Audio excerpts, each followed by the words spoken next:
Son, I'm gonna tell you about the birds and bees.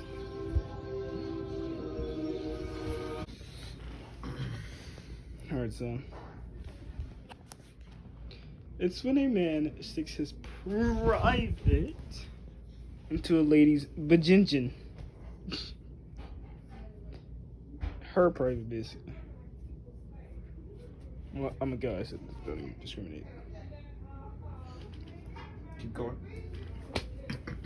And what happens, the man releases milk, not drinkable milk, and 9 months later, a baby comes.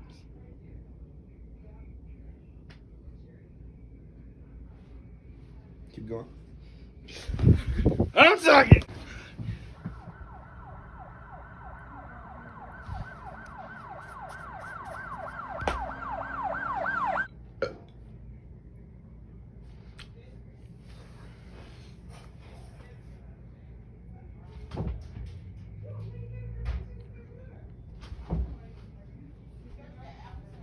I'm just gonna go. I have places.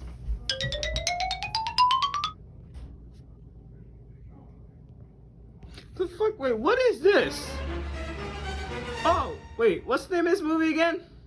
Oh, this is Freebirds. Freebirds. Thank you, TV. Yeah.